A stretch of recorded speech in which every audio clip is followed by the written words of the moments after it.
आप सभी दर्शकों को मेरा नमस्कार। प्रतिभाओं के कारवां में फिर से आप सभी का स्वागत करते हैं। आज हमारे बीच में हैं रिंकू रंगीला जी। जी नमस्कार।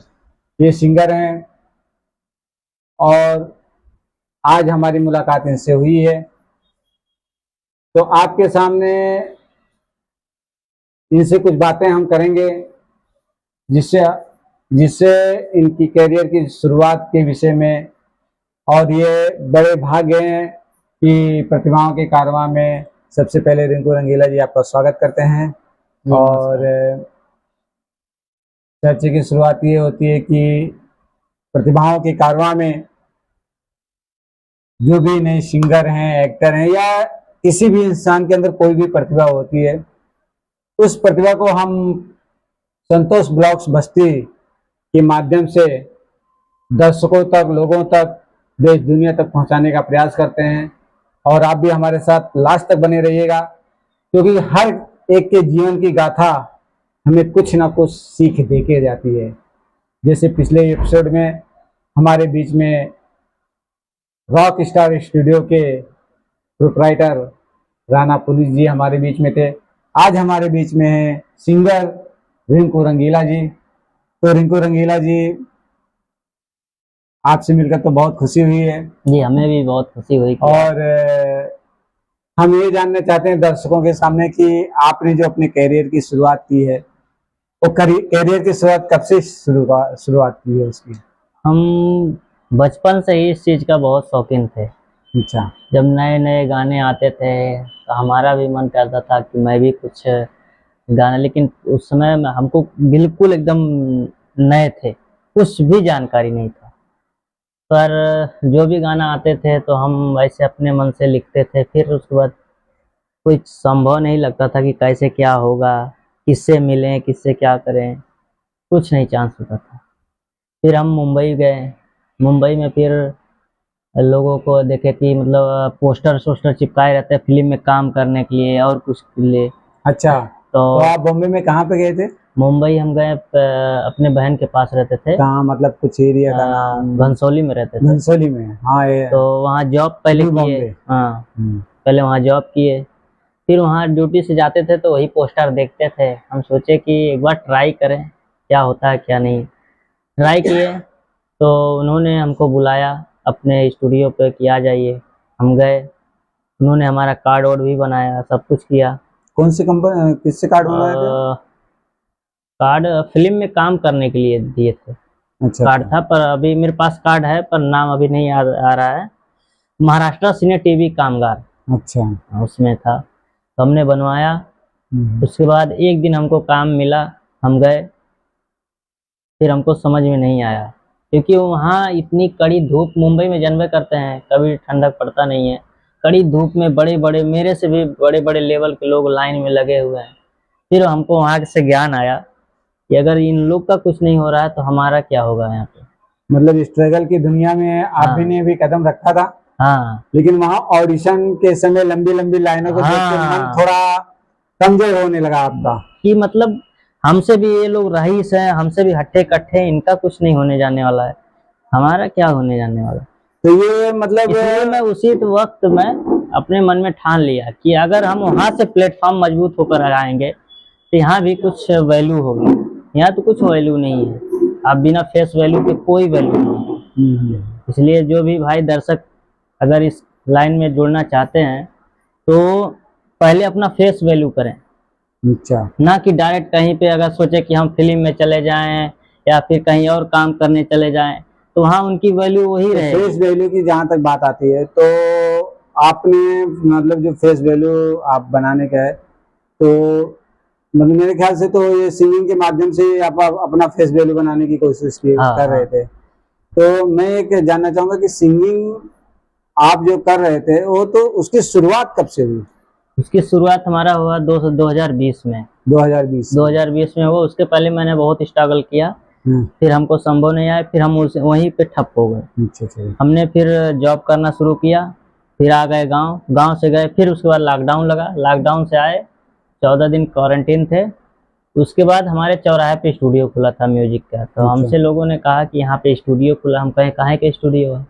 बोले कि यहाँ गाना वाना गाते हैं, तब हम गए। तो आपका सबसे पहला गाना किस स्टूडियो में रिकॉर्ड हुआ? New talent production new Santa चौराहे पे था उस समय। हम्म, तो उनको हमने बताया कि ऐसी ऐसी बात है, तो उन्होंने ट्राई भी किया, अच्छा गाना भी गाया। हमारा विश्वकर्मा जी का पहले गाना विश्वकर्मा जी का था। हम्म। फिर उसके बाद वहाँ से हम जुड़े, वहाँ से जुड़ते जुड़ते फिर वहाँ से दूसरे जगह गए, वहाँ पे तो स्टूडियो बंद होने लगा। मतलब उस 2020 से हम्म।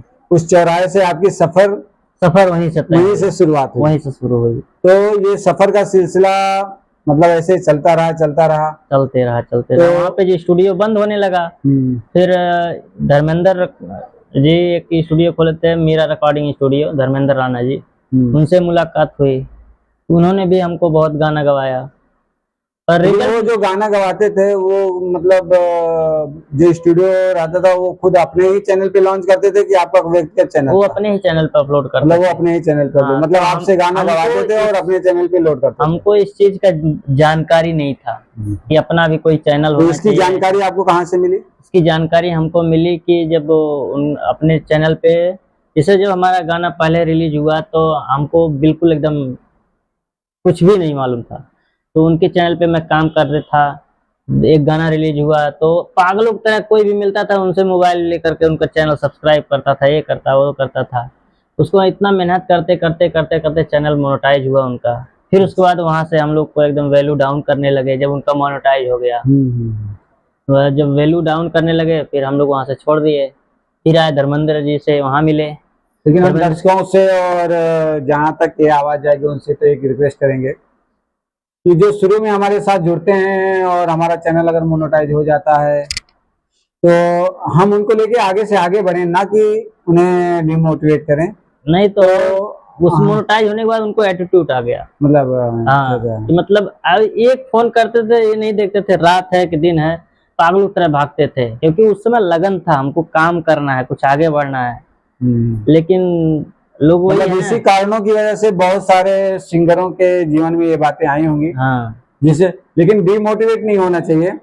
जिस तरह से रिंकू जी ने मतलब डिमोटिवेट ना होते हुए मतलब कहते हैं कि अपने आप को संकुचित वातावरण में ना रखते हुए आगे से आगे बढ़ते गए और उसके बाद इन्होंने अपना चैनल खोला। हाँ। आपका चैनल किस नाम से है? रिंकू एंटरटेनमेंट के नाम रिंकू से है। एंटरटेनमेंट के नाम से इनका यूट्यूब पे चैनल है। और उसके बाद में इन्होंने मतलब जो भी गाना आपने गाया है वो आप अपने हाँ, चैनल पे डालना चालू किया। डालना चालू किए। जो धर्मेंद्र जी से मिले वही हमारा गाना पहले रिकॉर्ड किए, विश्वकर्मा जी का गा था। तो 10 ही दिन में रिस्पांस इतना अच्छा आ गया कि चैनल मोनेटाइज हो गया। अच्छा। हाँ, लेकिन उसके बाद में कुछ संघर्ष की दिक्कतें आई? उससे उसके बाद फिर बहुत, अब जैसे पारिवारिक भी संघर्ष रहता भैया, तो इसलिए थोड़ा हम उतना नहीं एक्टिवेट हो पाए थोड़ा। तो अब मतलब कैसे कैसे आप वहां से तो आपका गाना रिकॉर्ड किए, उसके बाद में फिर अब इस समय फिर क्या? उसके बाद धीरे धीरे फिर उनसे व्यवहार चलते वहां से 8-10 गाना किया धर्मेंद्र जी से। फिर भैया से मुलाकात हुआ, पुनीत राणा जी से। राणा पुनीत जी से। पुनीत राणा इनकी जी से मुलाकात कहाँ हुई आपसे? हमको धर्मेंद्र जी ही ने मुलाकात कराया अच्छा, था। धर्मेंद्र जी ने फोन से ही बात हुआ था। राणा पुनीत जी से इनका मुलाकात। एक गाना हमने सुना था। हाँ, कौन सा गाना जरा गुनगुना के बताएंगे? राणा पुनीत जी ने तो हमें गाना बनाया, लेकिन इनका कौन सा गाना इनका मतलब? गाना बहुत वायरल बज रहा था कि, तो हमको उस समय मालूम नहीं था भैया यही बस्ती के हैं, लेकिन यही गाना सुने थे, छुट्टी के बस्ती के टेसनवा हो सब हाँ, छुट्टी बस्ती के टेसनवा, बहुत मतलब चला ये गाना। था। खाली उसी गाने से हम जानते थे, बाकी भैया को नहीं जानते। फिर उसके बाद धीरे धीरे जब और धर्मेंद्र हम एक बात और करना चाहेंगे कि राणा पुनीत जी ये भी हमारे बहुत प्यारे एक्टर भी हैं, सिंगर भी हैं और म्यूजिक भी रिकॉर्डिंग करते हैं। और इनका एक चैनल है राणा पुनीत ऑफिशियल। इस समय इस चैनल पे वो बहुत ज्यादा जोर दे रहे हैं, तो आप लोग सपोर्ट जरूर करते रहिएगा। और हमारे रिंकू रंगीला जी आज हमारे साथ में हैं और इनसे भी इनकी जीवन की बातें हम सुन रहे हैं, तो आगे से आगे हम करते जाएंगे। तो हाँ रिंकू जी, आगे कैसे क्या तो मतलब? फिर जब भैया जी से मुलाकात हुई धर्मेंद्र जी के द्वारा, तो भैया जी से मैंने पूरी बात बताया, ऐसी ऐसी बात है। उन्होंने फिर कहा ठीक है तुम अपने चैनल पे काम करो, हमें कोई दिक्कत नहीं। हमारे चैनल पे नहीं काम कर सकते तो कोई, हम कंटेंट देंगे तुमको। फिर भैया ने कम से कम 4-5 कंटेंट दिए, हमने अपने ही चैनल पे डाला। अपने चैनल पे। हाँ, तो अभी फिलहाल लगे हुए हैं प्रयास में, तो 2025 में मतलब आपने रॉक स्टार स्टूडियो के रिकॉर्डिंग स्टूडियो में से आप गाना गाने वाले हैं, तो मतलब कोई ऐसे ध्यान है कि कौन सा गाना आप करेंगे अब जो यहाँ मतलब 2025 में यहाँ आने के बाद कुछ मतलब एहसास हुआ है कि कुछ बनना है क्योंकि यहाँ पे जो चीज हमको कमियां जो पहले से थी यहाँ पे पूरा होते दिख रहा है। दिख रहा है। तो हो सकता है 2025 में कुछ हम लोग धमाल किया जाए, क्योंकि हम भी कुछ अलग ही सोचे हुए हैं। पहले क्या होता था, पहले मैं नया म्यूजिक नहीं बनवाता था, पुराने ही ट्रैक पे, क्योंकि गाने का वो पहले था ही नहीं कि मतलब कैसे बीट पुराने ट्रैक के ऊपर ही बीट गाना। किधर जाता था, हम किधर गाते थे, तो इसलिए नहीं समझ। लेकिन अब थोड़ा स्ट्रगल किए हैं, जानकारी हुआ है। अब मतलब आप वर्कशॉप भी कर रहे हैं और साथ में स्टूडियो में रिहर्सल भी कर रहे हैं, हाँ और इसके साथ साथ अब इन्हीं के साथ जुड़ के आप इसी स्टूडियो में गाना गाते हुए आप जी, अपने जी। चैनल को आगे बढ़ाने का प्रयास कर रहे हैं। हाँ, यहीं से जुड़ के बढ़ना है आगे। तो मेरी शुभकामनाएं आपके साथ में है।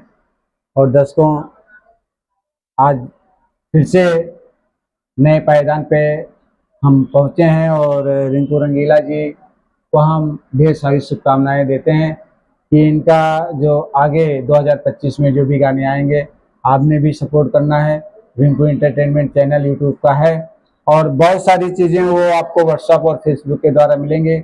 और ये जान लीजिए कि राणा पुनीत जी जो हैं, जैसा उन्होंने हमारे चैनल में बताया कि वो सिंगरों को सही दिशा निर्देश देकर उनके चैनल को भी आगे बढ़ाएंगे, ताकि उनका आशीर्वाद, उनका सपोर्ट ऐसे हमेशा मिलता रहे। तो रिंकू जी, प्रतिभाओं के कारवां में आप आए और हमारे दर्शकों को अपने जीवन के बारे में बताया, और ऐसा कुछ मतलब जीवन की घटना बताइए जिससे हमारे दर्शकों को ये प्रेरणा मिल सके कि वो सावधान हो जाएं, ताकि मतलब आगे से आगे बढ़ते चले जाएं सिंगिंग की दुनिया में। कुछ मतलब ऐसी टिप्स अगर आपके पास है तो आप बता सकते हैं। देखिए, संघर्ष तो बहुत करना पड़ेगा इस लाइन में, क्योंकि बिना स्ट्रगल, बिना संघर्ष कुछ नहीं होने वाला है।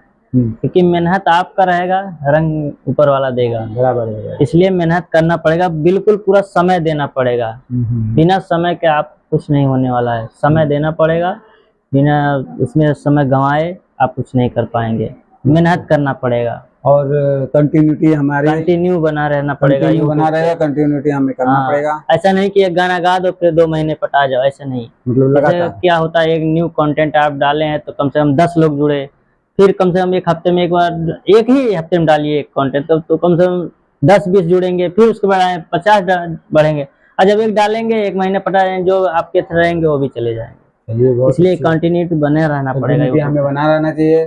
तो हम बहुत बहुत धन्यवाद करते हैं कि आप हमारे प्रतिमाओं के कारवां में आए और आपने अपनी प्रतिभा, और मैं चाहूँगा कुछ एक गाना आप गा के हमारे दर्शकों को निहाल करें, जैसे जो आपका सबसे फेवरेट गाना हो, जो आपने अपने चैनल पे गाया हो। फेवरेट गाना हमारा यही था कि विश्वकर्मा जी से हमने शुरुआत किया था, और विश्वकर्मा जी से हमारा चैनल मोनेटाइज हुआ। उसके बाद हम दर्शकों से विदा लेते हैं। विश्वकर्मा जी से हमारा चैनल मोनेटाइज हुआ, वही 1-2 लाइन सुना देता हूँ। हम ब्रह्मपुत्र विश्वकर्मा जी की कथा सुनाते हैं, पावन कथा सुनाते हैं। विश्वकर्मा रूप में क्यों आए हम बतलाते हैं, हम कथा सुनाते हैं। यही गाना था कि हमारा 10 दिन में कम 1.5 लाख व्यूज पार कर चुका था ये गाने। इसी गाने से उनका देन है कि मोनेटाइज हो गया था। चलिए, वापस आपको हम शुभकामनाएं देते हैं कि आपका चैनल मोनेटाइज हो, और इन्हीं शब्दों के साथ हम अपने दोस्तों से विदा लेते हैं। और ऐसे ही प्यार, दुलार, आशीर्वाद दीजिए और हमारे चैनल को सब्सक्राइब जरूर कीजिएगा, सपोर्ट कीजिएगा, ताकि ऐसे नए नए प्रतिभाओं को हम लेकर आपके सामने उपस्थित होते रहें। नमस्कार।